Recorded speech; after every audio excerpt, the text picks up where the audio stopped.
Good afternoon, everyone. I think we're going to get started. I want to start out by welcoming everybody to Project Vision. I appreciate your time and support and making it here today. My name is Adam Sansick. I'm one of the co-chairs under Vision. Kiana McClure unfortunately couldn't make it today. She's not feeling very well, so we wish her well. But just again, thank you so much for being here today. We have a little bit of a format change. We're not going to be doing subcommittees. What you're seeing passed around right now is an overview of the situation table, kind of a general understanding of the situation table, which we will be reviewing today. For those of you that weren't at the training, this will be a nice little refresher and give you some understanding of kind of what we're doing today. So thanks again. We always start out the Vision meetings with introductions of first-time visitors. So I would ask that you please stand if you're a first-time visitor and introduce yourself. I would ask that you also wait for a microphone because we are on PEG TV and we would like to hear you through PEG TV as well. So I will start with hands for any new attendees today.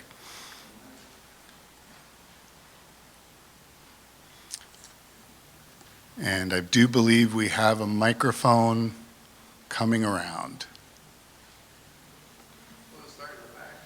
Start in the back. Raise of hands for new folks. Raise them high, if you will, please. You could be clearly identified.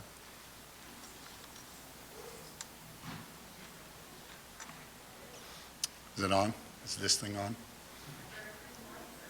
Sync. There we go. There we go. Thank you. Lucky first. Hello. My name is Lex Arthurs. I'm with the Vermont Foundation of Recovery. We have a network of recovery homes here in Vermont. We have 9 right now across the state, one of them being a men's home right here in Rutland. Very pleased to be here today. It's been a couple of years since I've been to a Project Vision meeting. Welcome back. Thank you. Hello, I am Tyler D'Ambrosio. I'm the marketing coordinator for Marble Valley Regional Transit District, aka the bus. And this is my first time here, long time first time, but very excited to meet everyone. Thanks, Tyler. Welcome. Hi, I'm Rich Eckroat. I'm the district manager of Rutland Probation and Parole. I have not been to Project Vision in several years. I'm glad to be back, and I'm also glad to be here to talk about the situation table today. Anybody else? Anybody? Oh, right here. Hi, I'm Rob Black. I've been a resident of Rutland about 35 years, I guess, and retired. That's it. Great to have you. Any other folks new? Hands raised, if you please. Going once. Oh, well, we know that person's not getting one. Perfect. So normally we have both the mayor's remarks as well as the chief's remarks, and neither one of them are able to make it today. So we're going straight to Commander Prouty for the Vision Center update.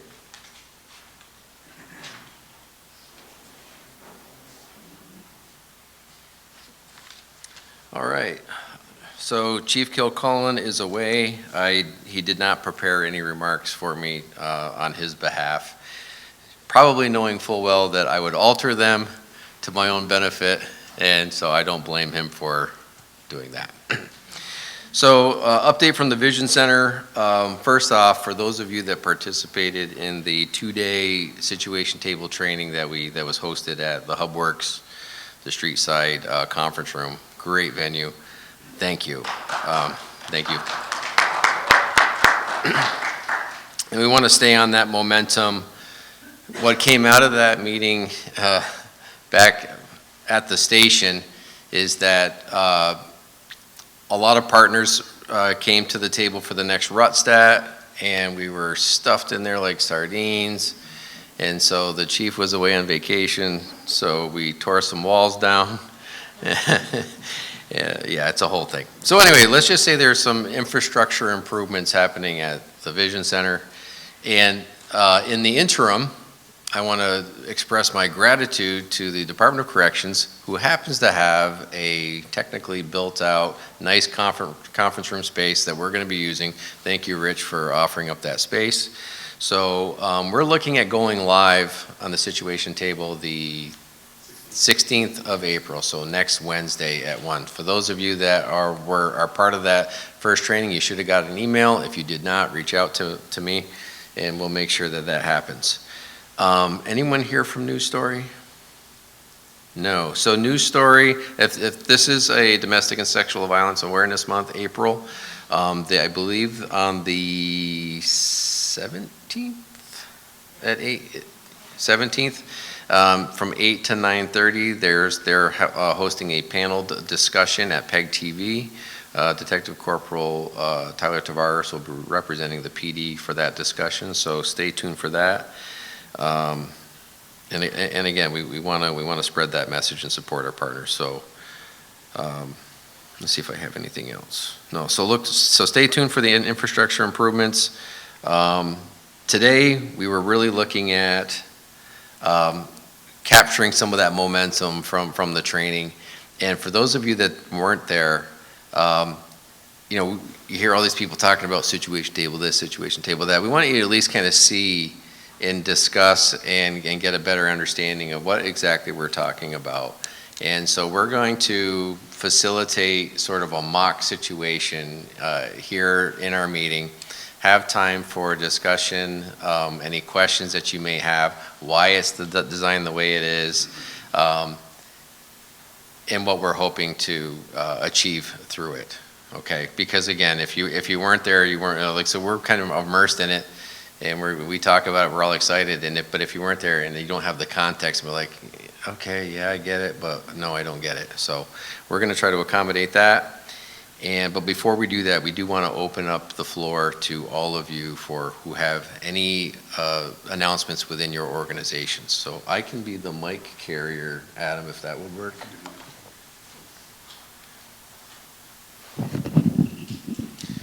So announcements.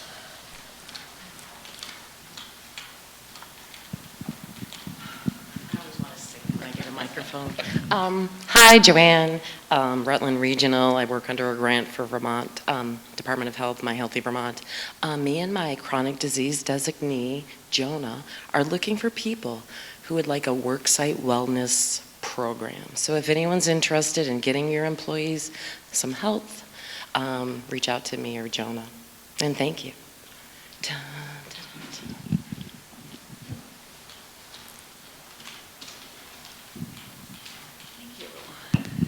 Hi, Renee Beaupre-White with the Southwestern Vermont Council on Aging, and I just want to announce that we have Vermont Kinship Respite Grants available for older adults ages 55 and older who have guardianship of children under 18 and under, and I have information and brochures on that, so thank you. Renee, have I shared that yet on the listserv? Let's just make sure that I did. I forget things sometimes. I'm Therese Black, and I'm just representing two organizations without them knowing it. But one, Dismas, I'm still involved with them, and just their big dinner auction event is June 7th. So just be aware of flyers and things going out for that. It's going to be up at the Killington Grand. And the second is Mentor Connector, their yearly bowling fun day is May 17th. So we've been distributing flyers throughout businesses, and you can sponsor a team or sponsor Mentor Connector or whatever, but two great organizations. Thanks.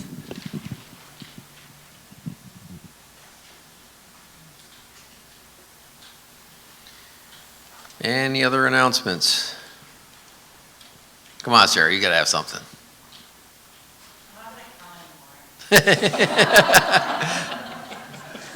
Too easy.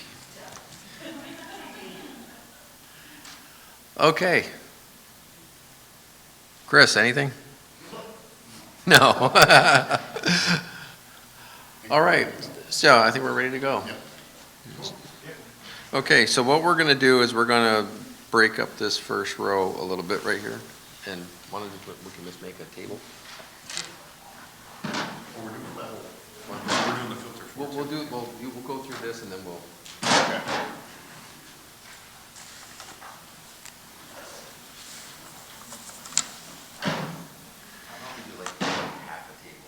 Yeah. Quick show of hands, who was at the training? All right, cool, awesome.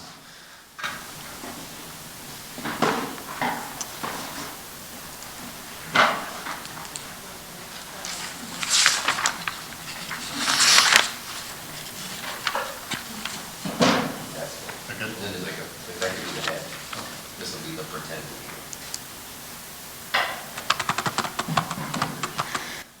So again, my name is Rich Eckroat. I'm the district manager of Rutland Probation and Parole. For those of you that didn't attend the situation table training, a brief overview of what it is essentially is it's a risk-based rapid triage model for cases that are identified as being in an acutely elevated risk. So cases where individuals or families that are really struggling, they're on the verge of either homelessness, overdose, things like that. So all the agencies, all the individuals in this group work with somebody who at some point has been in AED. And the point of the situation table is to get all of us together at the table, assign some people to work on this individual's case, let them go do it, and have them report back next week and update us on what did you do? What did we do for this individual, and do we still believe that they are in acutely elevated risk? So if this sounds scripted when I'm going through it, it's because it is. So I am reading off a script throughout this. It's very formatted, and that's on purpose to keep it flowing, to keep it concise, to keep the meetings relatively brief, so that we can send the team out to do what they have to do. Matt, do you have our individual more or less ready over there? You good to go? Okay, so we're going to move into what the situation table meeting more or less will look like. We are missing a data recorder. There will be somebody taking notes throughout this who will. Whoa, Heather, come on up. Ba-na-na. All right, come on up, Heather. We'll pretend. Yeah, we'll pretend. That's cool. Right there. That's fine. I have this script. Well, we don't have any updates, so it's pretty simple. But there is a data recorder taking notes throughout the entire meeting. Again, my name is Rich Eckroat, District Manager of Rutland Probation and Parole. I'm also the chair of Rutland Situation Table. We would go through introductions right now. I just want to ensure that everybody has signed the NDA and has signed in on the sign-up sheet. Before we get started with any updates, I would like to see if there's any agency updates or training or events that anyone would like to let the group know about. Oh, we got one. Go ahead. So in our agency, we're working with a homeless veteran currently. He has a case manager that is controlling the situation, but he's kind of rotating revolving door. So we're looking at getting him some new services and trying to move him out of the area as well. All right. Thank you. Any other updates before we move on? No? Okay. At this point in the meeting, I would ask the data recorder if we had any updates for previous cases. Given that this is a mock meeting, we'll just move on to the next step of the situation table.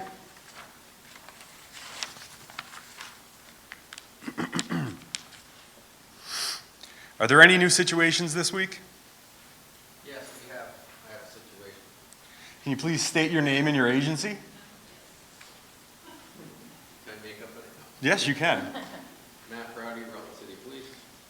And do you have consent from the individual? I do. Verbal or written? I have written consent. Excellent.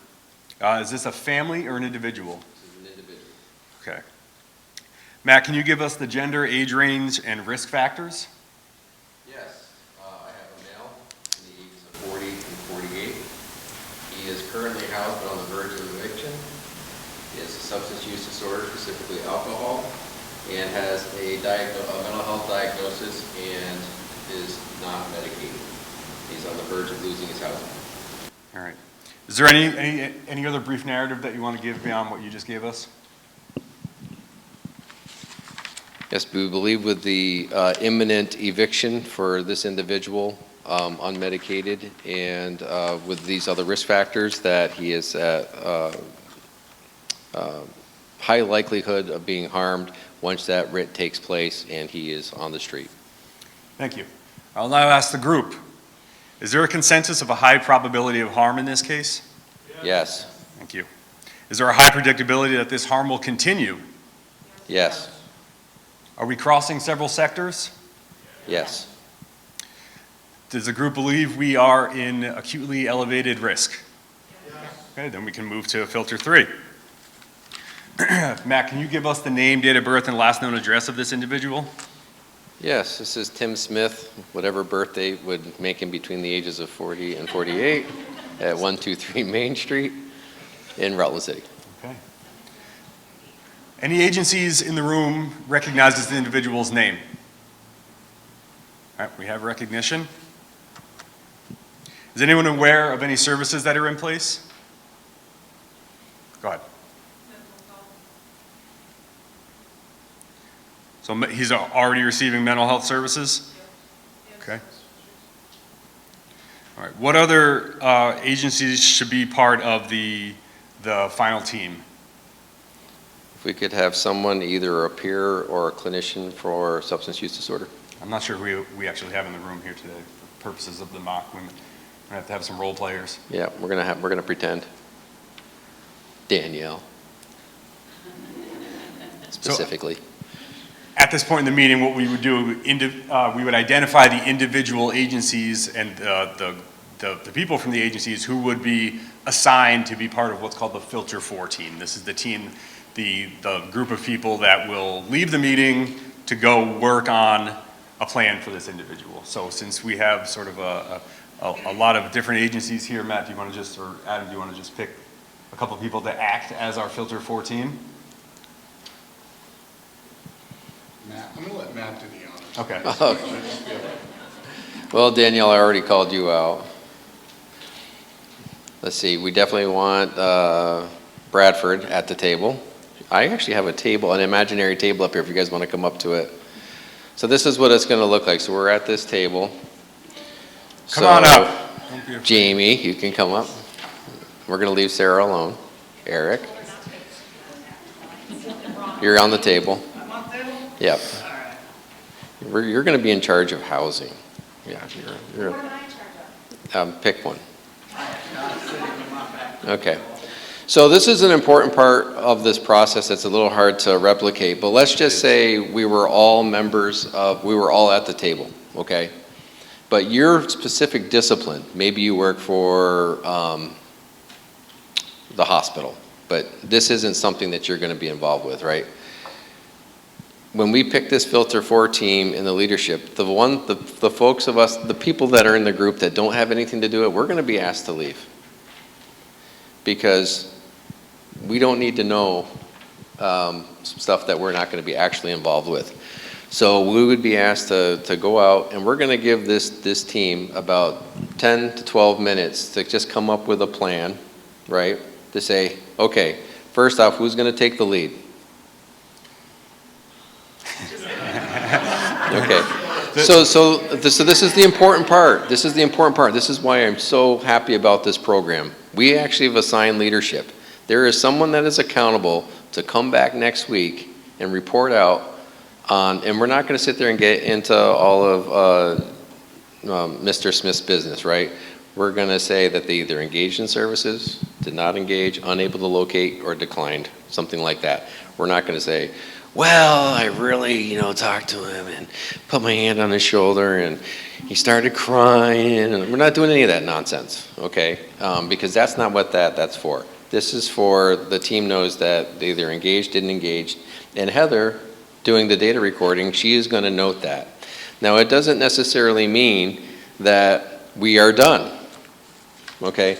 But this team is going to now come up with a plan that in the next 24 to 48 hours, as our group, we're going to find a way that we're going to do this intervention.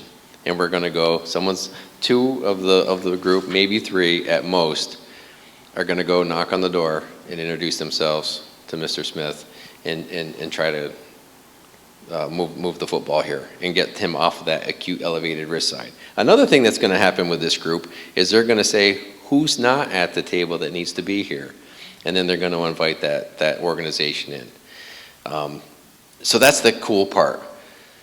Where I'm excited, personally, from a vision standpoint, is that the model itself is academic, has all that crap. We have a recorder, got a database, all that stuff. But there's magic that happens here when this team goes out and does life with people. Because not only are we building rapport with the individual, say, hey, we care enough about you that we're leaving our offices and we're coming and knocking on your door and we're going to do the thing, right? And we're going to try to help you. But they're learning about each other's organization. You know, and we're not getting caught up with paralysis through analysis and all this nonsense. We're actually moving, right? This team, working with Mr. Smith, could stay together for the next 2 years. It doesn't have to be at the table. It just means that they can do their own sort of case management. Case management isn't meant to be at the situation table. That's another thing on the outside. But they convene, we call the situation, everybody back into the room. Do we have another situation? Do you want to do another situation? I'm just saying, so that could be, there could be two. Well, now, change a couple of risk factors, whatever, different disciplines out of this group come to, now come to that filter 4 team. Someone is assigned accountability to be the leader that's going to report back to this table. And then the rest of us that maybe a couple of people will be on both filter 4 teams, but not everybody. Others get out. Now it's part of Nunja damn business, right?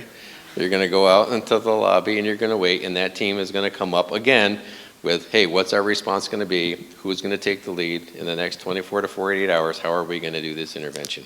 Which is why the meeting is on a Wednesday, not Friday. Not Friday. Yeah. Right. And the goal of this and the team going out to make contact with this person in 24 to 48 hours is not to solve all of their problems in that moment, in that first contact or that first but it's about just lowering their level of risk a little bit so that it's not so acute. And whatever problem they're facing that is right in their face, the team is helping them sort of reduce that at least a little bit. Again, you're not solving all their problems, so when you come back the following week to report out, you know, they still may be facing some of the issues that they were facing the week prior, but they're not as bad. They're a little less. You've helped them with something. So it's not, again, it's not solving all of their problems. It's getting them out of that acute level of risk. So Rich said something to me when we were first talking about this that I thought was so profound. And he said, you know, probation officers will come into my office and they say, if we don't do something with this individual, they're going to die. Yeah. And we feel now with the system like this, we now have a venue for which a PO can come in with a de-identified format and get all of us to be part of that intervention and that solution. And many of us are already involved in this solution one way or another. But this, you know, the times when a PO comes to me and says, someone's going to die if I don't do something, and locking them up isn't the answer.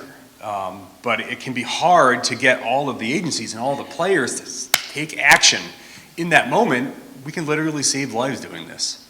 It really is a great model. I'm excited about it. Is that the same avenue for case managers or care managers? Yes. Yes. Everybody. Anybody Yes. can make these referrals. Did you say, does that also mean for like case managers? Absolutely. Yep. Now, do I want all of the case managers from your organization on Wednesday all coming into the, no.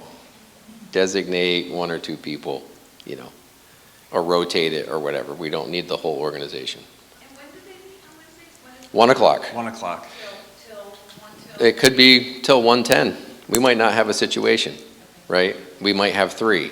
So it's sort of dependent on what's coming in. But we want to be consistent with that date. And again, we're not talking at a school here. And when you come in, you sign a non-disclosure agreement. So for organizations that have concerns about privacy and these things, that is very much taking these things into account, okay? And again, that's why it's nice to have, you have a certain amount of people that are trained, will bring you into the team, you sign that non-disclosure agreement. But it's also nice, from my perspective, we want to do a training inside the PD for patrol officers. I want the patrolmen, if they are working with something, in a lot of areas, the police are the main group that brings the situation to the table, but it's not the police that are the Filter 4 team, which is nice. But I would love to like spread that wealth off of where we train the officers of how to do that de-identified Filter 4 stuff, with Filter 1 stuff that happens at your organization before you bring it to the table, and then they have to present it. I think that's healthy. But that was a great question. Patty. I have a big mouth now. This is for our friends at Pick TV. Oh, okay, great. I will do my usual wonder about the negatives.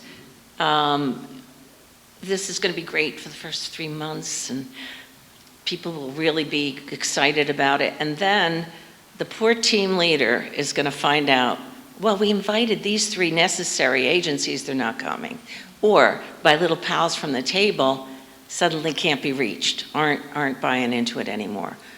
Is there I don't mean a sanction but what to keep them going, what to keep them excited and feeling it? Yes, if you don't show up, I talk bad about you publicly. What did you say, we talk about you? Yeah, I talk about you publicly, and no. So I think that is a legitimate concern. But I want to be optimistic that all of us in this business didn't go into work to be ineffective. And when we can see that we're doing something to move the football with individuals, that we keep showing up. And I also, again, going back to that piece where you're starting to make friends from other organizations because you're spending time, that's contagious. At least for me. Like, I will use you all as an example. Typically, prior to Vision in my life, I would not talk to any of you other than Adam. Okay, and Damien, Hua, Army guy. All right, but I have spent time with you. We have built relationships. We're not just in our professional little bubbles anymore, right? I think it's going to be the same thing. When you're out doing that Filter 4 stuff in your meeting, you might be talking about life. You might be having a coffee. You're doing some stuff, strategizing, but it's that time and like, oh, I didn't know that Brock did this, this, and this. And you're going to take back to that organization being a little bit wiser, more informed, more effective, right? And have a contact.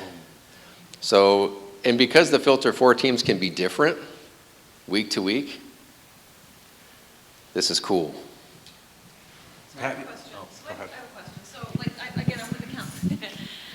I'm with the Council on Aging. So if there was a scenario where there was an older adult and you needed a case manager, when would they be alerted that they were needed that Wednesday? Just time-wise. So there's a couple ways that could happen. One, we could have you meet with Rich, get put on the email distribution list. You come in, sign a non-disclosure, you assign someone, they sign the non-disclosure agreement, and they see the process. It could also be that we know when we get to Filter 4, if it's someone over the age of 60 that qualifies for choices for care and all of those things that your group does, that we call you and say, hey, would you be on that Filter 4 team? That's after that Filter 4 team has gotten together. That's where you do that little analysis and say, like, hey, who should we be calling? So there's not this requirement that your organization has to be there all the time. We might just need to know, if we do need you, who do we call? Who's the best point of contact? Kind of follow up to Patty's concern, but looking at it from the other side, what's the buy-in for the individual who is going to be the subject? You get them to sign a waiver initially, but then who's to say after the first week they don't suddenly meet up with all their friends and decide to go back drinking or whatever? They absolutely can. In fact, we can even move forward if they don't agree to sign a release. Okay? In this particular scenario, they did. But as far, we're trying to do, this is an intervention. So this person has risen to that level where if we don't do something, they're at an acute elevated risk of harm. You can tell us to go pound sand, and that's your right, but it doesn't mean that we're not going to try to do the intervention. So we're not just going to, won't talk to me. No, I'm going to keep showing up, knock on the door. No different than like on the outreach care team. I mean, there's an individual that we worked for almost 7 months that didn't want to talk to anybody on the team except me. I had the donut and coffee, but over time, we broke that down, and now the person's housed. Yeah. So, great question. Matt, you got another one over here. This might be too in the weeds. You live there. Just thinking about the filter 4 and Renee's question, is there, and how scripted this is there already like a checklist of the local organizations that the filter 4 team can sort of look at to be like, oh, we need this person or this agency or this person qualifies for these potential services that could fill in gaps? Like, is there already sort of that kind of checklist to help filter 4 group? Not that it's needed, but I just didn't know. No. Okay. So I take that back. I take that back. So there are a couple things, right? There's RMC has their resource guide, which is, I think, just about everybody should have. There's Vermont 211, if that's something that you're looking at. But I think it's that collective knowledge in the group, which is, I think it's just going to grow. Yeah. Just by osmosis, if that's the right way to use that term. I don't think it was. Probably not. That's why I do police work, and I'm not a farmer. Matt, can you talk a little bit about outreach and how the expectation of when people are doing the actual physical outreach and agencies that may not be familiar with that or have that as a best practice, and how that will work for newer agencies that are not used to that physical outreach piece? Yeah, so it is a little bit of, it could be a learning curve. There could be a learning curve for a particular organization that I'm putting someone on the Filter 4 team that is not used to doing, maybe going to a location outside of their organization. Like we do referrals and you come between such and such a time, whatever, and we have open access and you can come in, you're in our space, whatever. This is very much not that. This is going into somebody else's space, introducing yourself. So the dynamic is different, but I think the dynamic is actually important. So you might have to sort of, in your organization, you may have to do a little bit of an inventory of like, who's comfortable, who's not. And if you are doing it, you're not alone. If there is a risk factor, one of the things that's, RPD on the lead on this is like, we are more than happy to be in the area, up the street. We're going to have situational awareness. This should be a big part of the Filter 4 team of, hey, where are we going? Are there any risks? Does anyone know, is there like guns there? Or, things like that. We would even like we do at the PD when we're going, before we go to a place, to a location. Let's say we're escorting a DCF worker. We would have that internal conversation. The Filter 4 team should be doing the same thing. But I think this is also an area where we're going to see growth within our organizations. When we talk about outreach, it's actual outreach. When we talk about meeting people where they're at, we're not meeting people where they're at philosophically. It's like there, not their state of mind. It's a location. And that could be uncomfortable for some people, but I do think that when you do it a couple times, that'll be okay. We're all going to be okay. We're going as a team. Nobody's going out by themselves other than me. And that's probably not part of the table thing. That's like doing the recon, looking for things to bring to the table. But I think that's where the growth is going to be, if I answered your question. You did. Thank you. It's really important. And also, if the entire Filter 4 team is uncomfortable going out into the community or the field, certainly check with Matt or I. We can make sure somebody's with you that is. So all of my staff are well trained at going out into the community to knock on doors. Very good at it. I had a question. I was just a little confused because you kind of, it was like de-identified at the beginning, but then you said, like, does anybody recognize that person? Are they just like recognition from like the details given? I'm just trying to, I work at the Westridge Center and we have a lot of confidentiality stuff, and I really think this is awesome, and I'm also concerned about confidentiality on my part. So the beautiful thing about this is that any organization that is at the table, you work under your 42 CFR Part 2. And we're not going to ask you to not do that. That doesn't mean, when we say, is there recognition, you can sit there like, yep, but I'm not telling you. But you can also say, I would like to be on the Filter 4 team.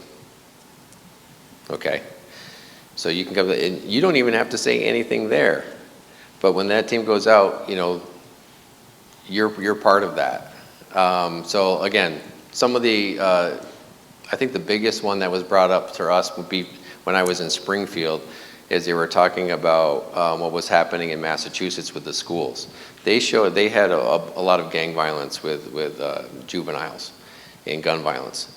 So the schools went to the situation table every week, never said a word. But what they did do is they went back to the schools and like, boy, we have a real issue. And they were informed. So, and that's also part of the battle. So when you can get on those teams, you get a little bit of information that is relevant to your client, and it doesn't mean you're not confirmed or denied or anything, but you're present. And you also may be leaned on as a resource. Hey, this is, you know, this person, we have information, relevant information about benzo use. What do they need to do before they get to the point where they could even get methadone? So things like that. Hey, Matt, can you go, just so we're all on the same page, go through what information is in each filter? So the question was go through what's in each filter. You should have got a handout. So it starts, filter 1 happens at your organization, right? That's filter 1. You are identifying a person who is at risk of acute elevated risk of harm. So that putting together the, you know, Jim Smith between the ages of 40 and 48, you're doing that there. It's not happening at the table. That's just where it's being presented. Right. And do you want to go from there? Yeah. So the filter 1 is, it's in the field, it's your office, it's wherever. You're getting the information, you're having contact with this individual. Everything else happens at the table. Filter 2 is when we talk about if there are any updates from the previous week, and filter 2 is when we decide if we're gonna continue, if we've lowered their AER, or if we need to continue the check-ins with them. After filter 2, which again is the updates, we move to filter 3, which is what you saw, the de-identified information from the presenter, and then identifying which individuals need to be in the filter 4 group. So it's very scripted, very, very simple. Filter 1 is that contact. Filter 2 is updates from last week and new situations. And then filter 3 and 4 is de-identified information and developing the team. Go ahead. Filter 4 is that 4 individuals, or could it be more individuals and it's just the level 4? It's just level 4, Okay, right? so there could be more people. Correct, yeah. And we intentionally want to try to keep the filter 4 teams small, ironically, 3 or 4. But they can certainly be larger. But to that point, I think the intervention piece, like the going out to meet with the person, we don't want to send 8 people to surround somebody, right? Now, the team can be bigger than that, but the people making contact might be 1, 2 to 3, 3 at most, okay?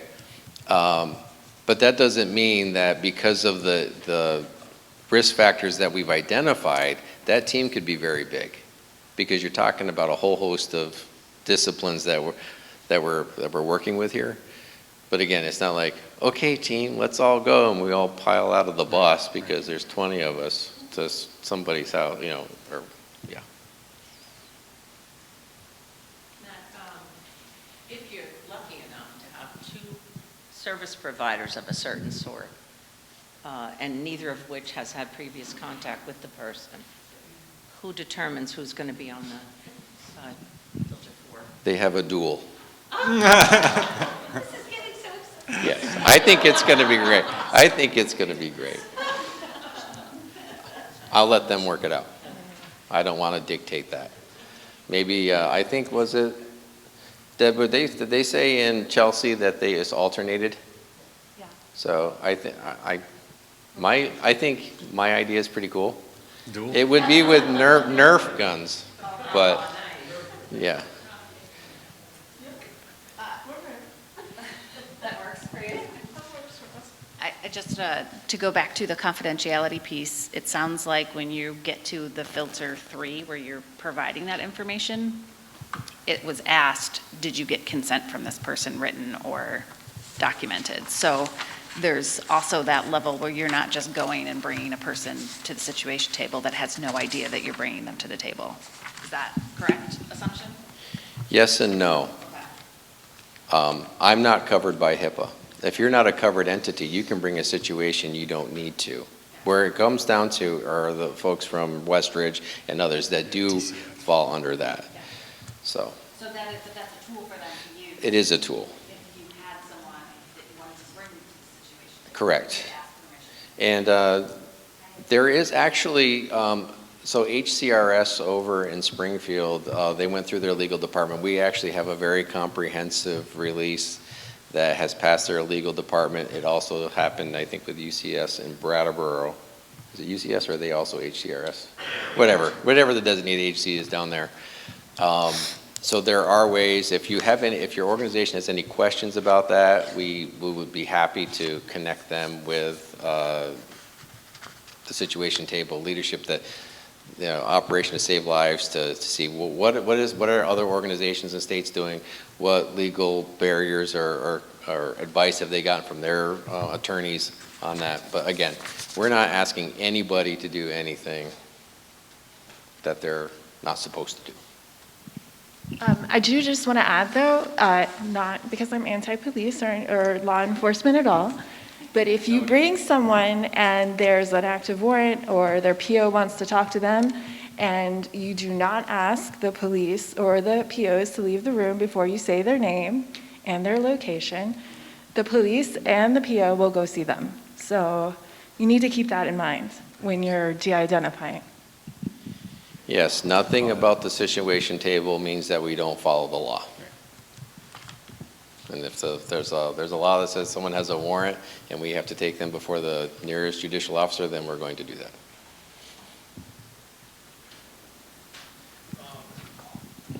So I'm pastor at Alliance Community Fellowship, and also our church meets at Rutland Area Christian Schools, both capacities providing support services. And I'm wondering, what role do you see the clergy playing in this process? Great question. So in the training, we have like your primary response, and then you have a secondary. Faith community probably would be secondary. One of the things I love about the faith community is their ability to use benevolence money any way they want without bureaucracy, which is pretty cool, right? So, no, you may have your vote on it or whatever, but that's how we would see that role. So there's plenty of organizations that probably wouldn't be on the forefront of that, but they provide a service, whether it's food insecurity, things like that, clothing. They might have discretionary money to meet a particular need. They don't necessarily have to be on that front line, but absolutely available for that team to reach out and like, okay, we've identified these needs. And then it kind of gets into when that filter 4 is doing the thing outside of the table, that's more that case management piece where how do we get someone sustainable and on the road to being successful. So follow up, where I have perhaps real life situations where case management isn't yet engaged, what would my next step be? Well, my gut tells me do what you always do. Look, we're so in the policing field when we're out there doing our community policing with folks that are not engaged. We just keep showing up, introducing ourselves, how's it going, doing the check-in. That's really up to your organization, but with the end goal of, boy, Did you know that there's open access at West Ridge now? You don't even need an appointment. You can go in, or you can go up to 7 Court Square. Do you need a ride? And for those of you that have been through motivational interviewing, I like to start with, you're the expert on you. You've been you your whole life. You've never done anything because of my unsolicited advice. What would you like how would you see this happening? And that's, when providers do that, I think that's pretty helpful, because you're coming at a point of, I'm not telling you what to do. I'm not telling you how to live your life or make decisions. But where do you see yourself? If you had a magic wand, I think especially on the secondary piece, that is so important, because you can be a huge facilitator to the primary folks, the healthcare provider, the MAP provider, the addiction psychiatrist, whatever the case may be. Richard. So Matt, something else to be included. There were faith-based individuals that participated in this training. A father from the local congregation and a couple other pastors that were at the table as well. And on page 1, we identified the situation table is missing 2, faith-based and veterans, and those are going to be updated in the situation table as well. So they were included on that as well. Thank you. Yeah, thank you. You had one more in the back, question in the back too. No? No more question? You kind of got to it. I was just going to say that it kind of seems like faith-based might bring people to the table. Like they're going to maybe see a group of people that not everybody gets to see. And then, like you were saying, if you had somebody who wasn't already connected to services, you ask them, hey, will you fill out this ROI so I can bring you to the table? I'll get you a bunch of help. And then you can bring them to the table, or not bring them, but like bring their situation to the table. I could see faith-based playing that role a lot too.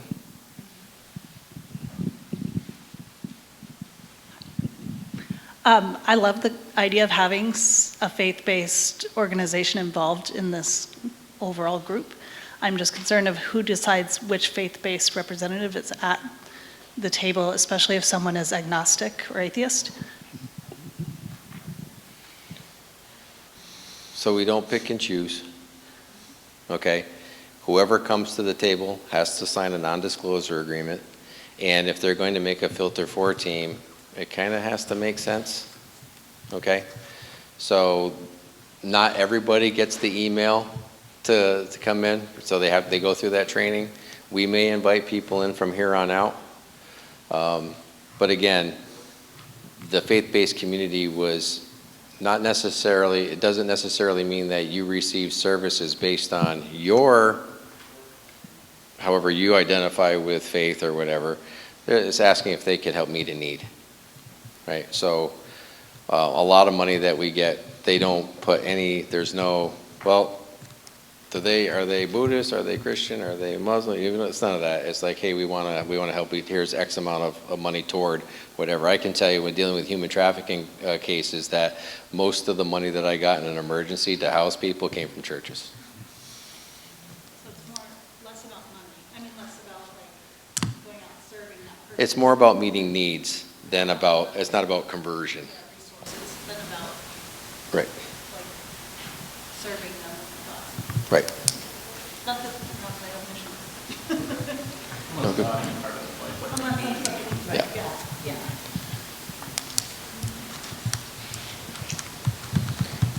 Can I ask a question around resource follow-up? So I know that we received after the training some great additional information and resources. Is that something we're able to share under Cordata as far as folks that want more info? What are your thoughts on? I think you're talking about just the documents? Yeah, the documents, and I think they may be of some value. I'm just wondering if that's something that's definitely a few shareable. documents that are worth sharing on the listserv for sure. Okay. Yeah, I agree. Good question. Again, our first table is going to be next Wednesday at Rutland Probation and Parole, 92 State Street.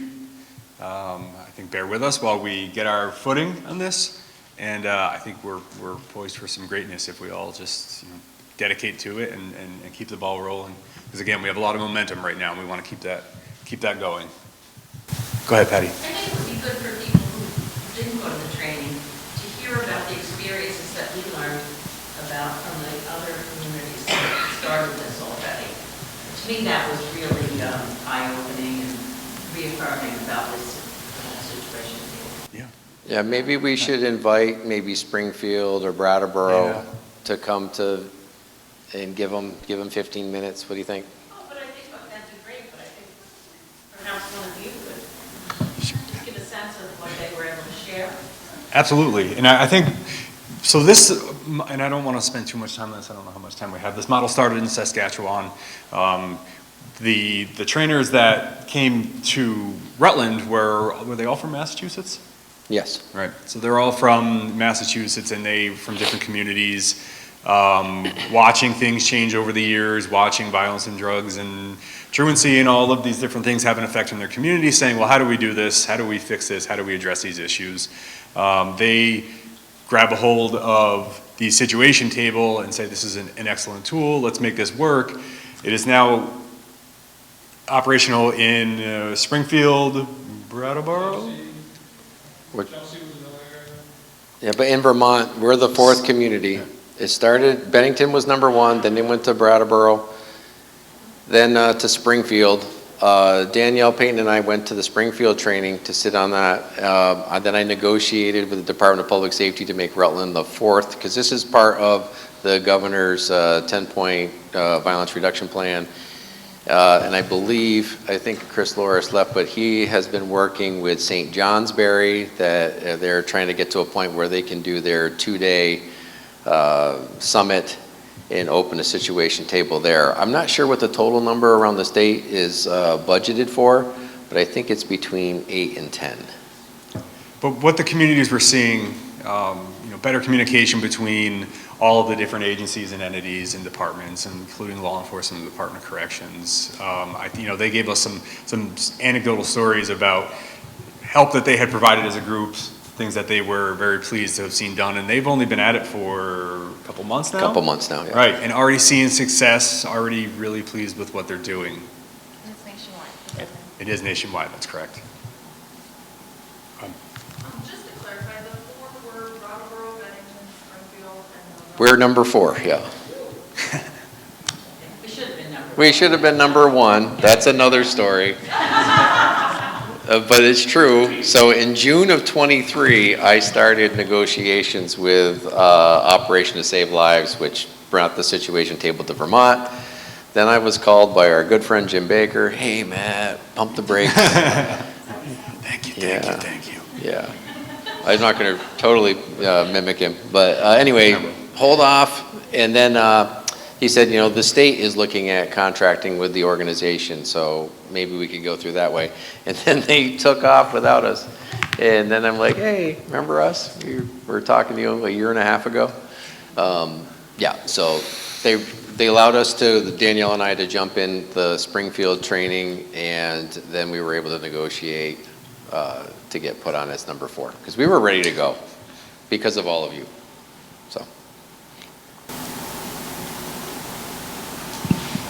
I think this is amazing. I'm super excited about it. I want something like this for a long time.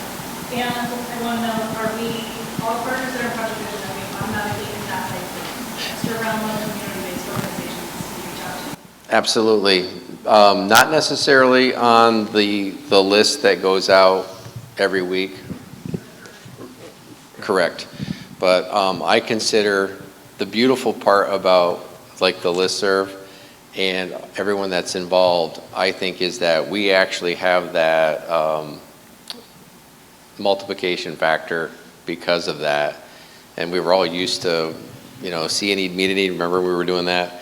Where, hey, someone needs, they got someone coming out of homelessness, mother needs a crib, and boom, throw it on the listserv. And I actually had to stop it. I'm like, okay, stop buying mattresses. She's, we have like 40 now, and it was that bit. So yes, and I think that's the cool part of the coalition, supporting a situation table. Because maybe you don't provide direct mental health services, but boy, you have other assets that you can bring to the table and help an organization like Rutland Mental Health meet a need. So.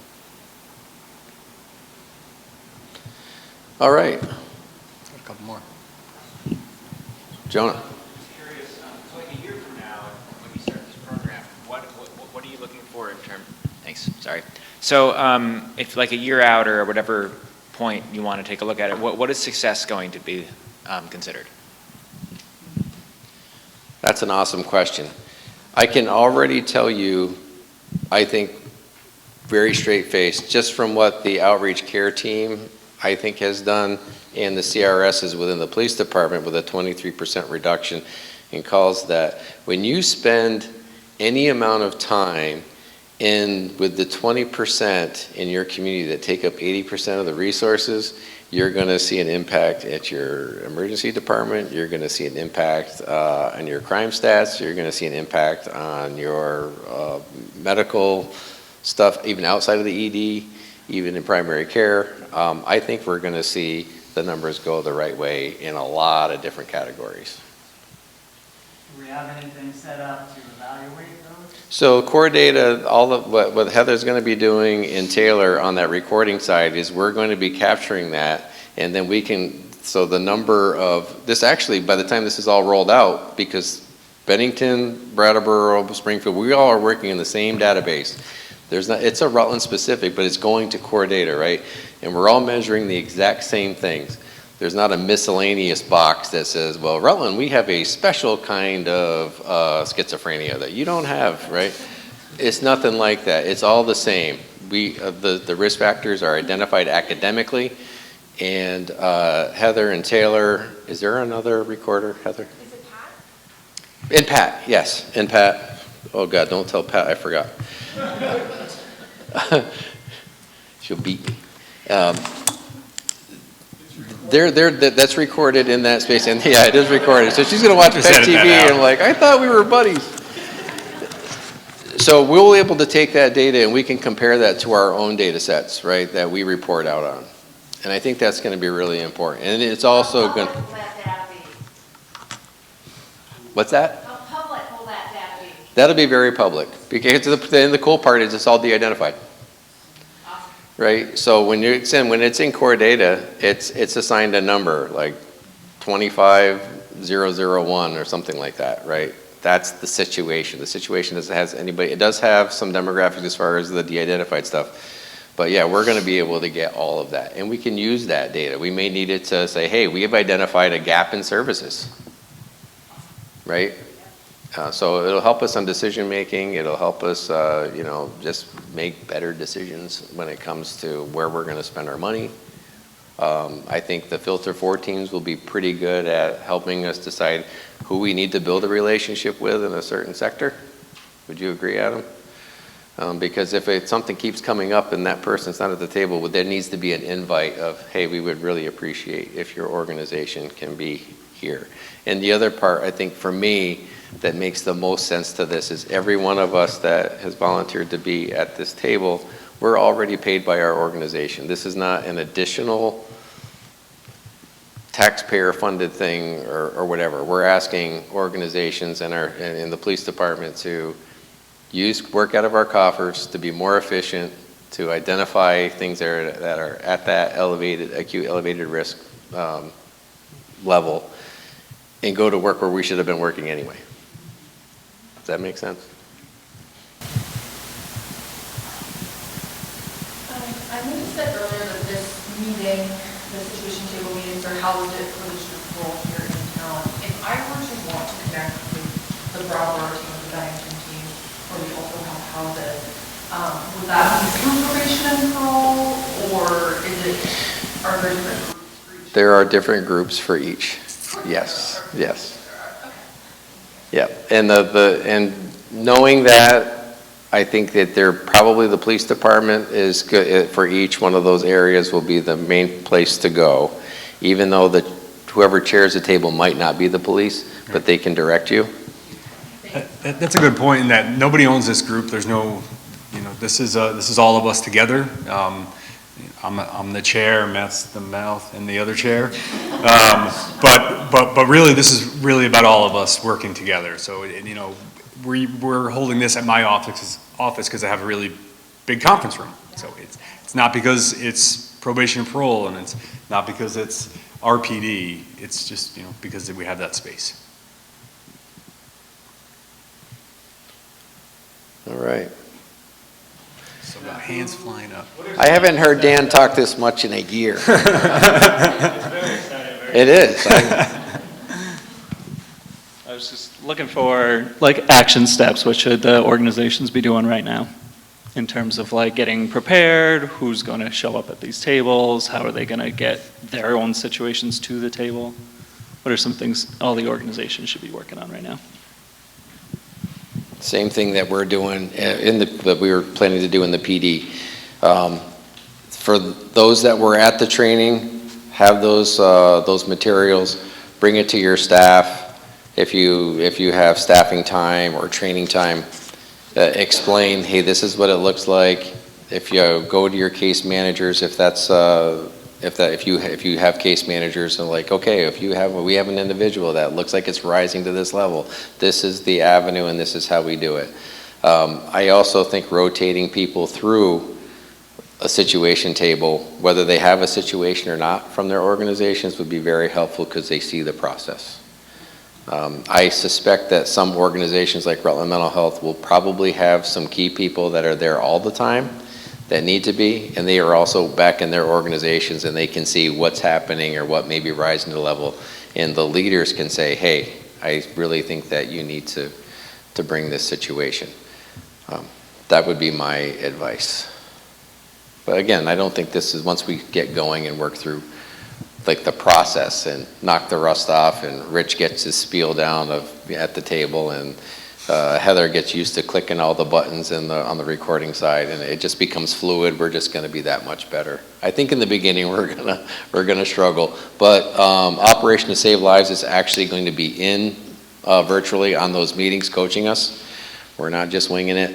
They're gonna give us advice and like, hey, have you considered, well, maybe, and they're gonna keep us on track. Is it possible for an organization to bring a situation or bring a client that they might not necessarily hold moving forward? I'm thinking just for our program, say a resident has had, or a member of one of our homes has had a return to use and they don't want to engage with our program further. They are consented for help and to be brought to a situation table. So, Not necessarily from harm. so for that particular one, I would say no. And the reason why is you've only identified one risk factor. So again, so if this isn't meant to take away the referral to, okay, so if it's a substance use disorder referral, that's one risk factor. For us, it has to check multiple risk factors to be picked up by the table. So if it's a mental health diagnosis that needs that intervention, that is a referral to that organization. If it's checking a whole bunch of boxes, then it's more appropriate. Right? Yeah, because in that situation, that person would be homeless, unsheltered, has just... Okay, so now, so again, so that's that analyzing piece that happens in your office. Yep.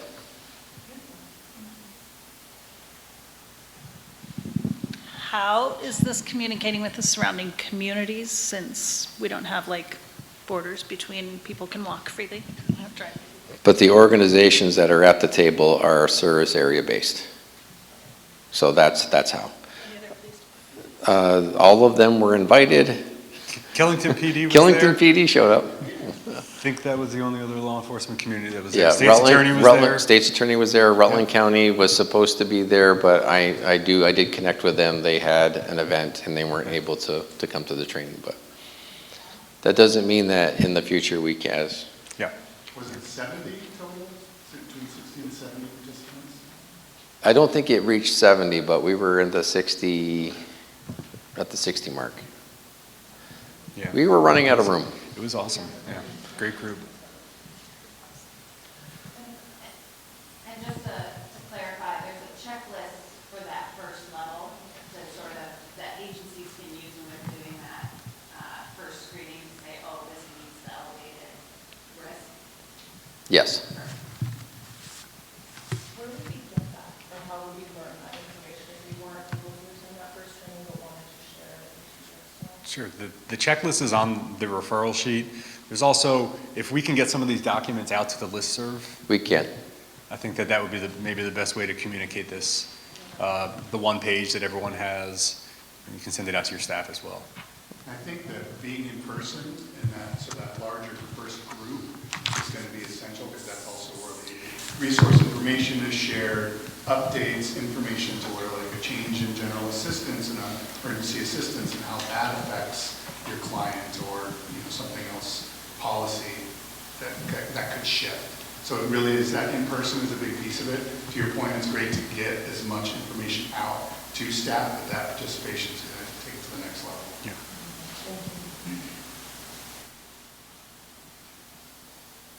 All right, well, I'm excited to get going, and I know you are, Rich. I am. Very excited. I heard every morning they can hear him in there practicing in his That's office. not true at all. That's what the POs told me. All right, anything else? We're good? Okay, awesome. Thanks, everyone. Thanks, Heather. Nicely done. Special thanks to the mock group sat up front.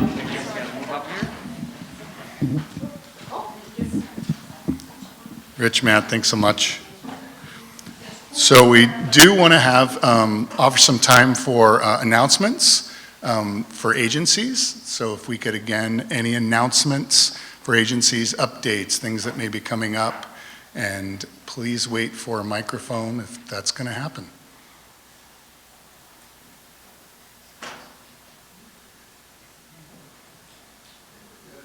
Okay. So we tend to end each of these meetings with an uplifting story. I'm not one to call folks out, but I will if pushed. So anybody that would like to come up and share an uplifting story, situation to where you've made a difference in someone's life, family, individual, and I will wait patiently.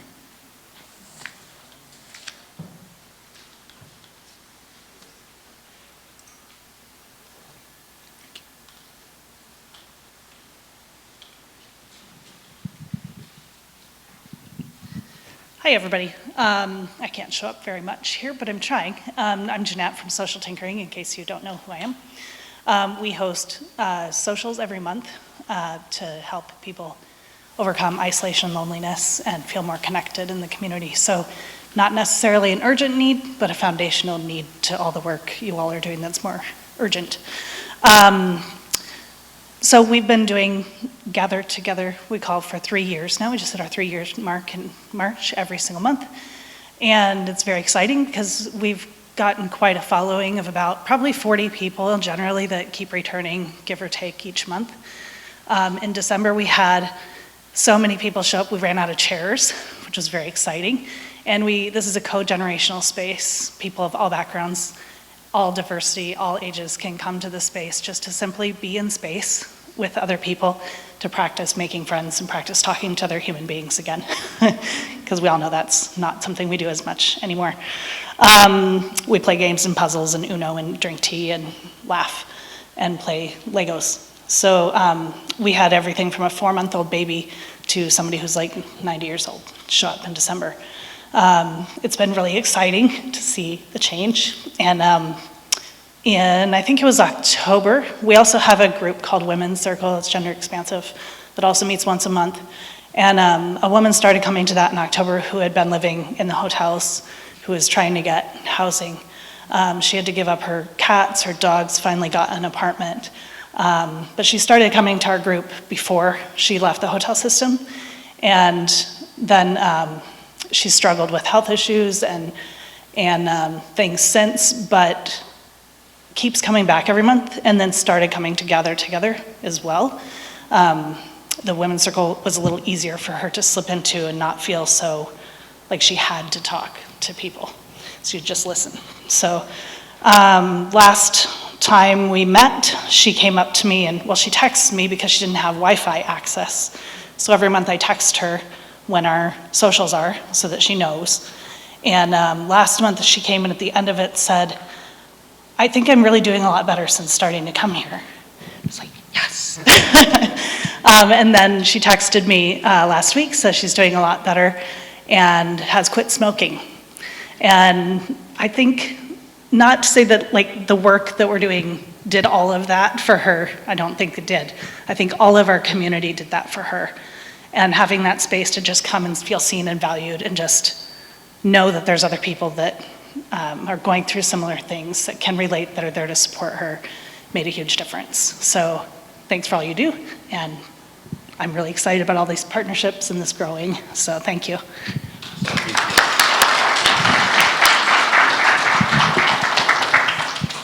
Thank you, appreciate you sharing that.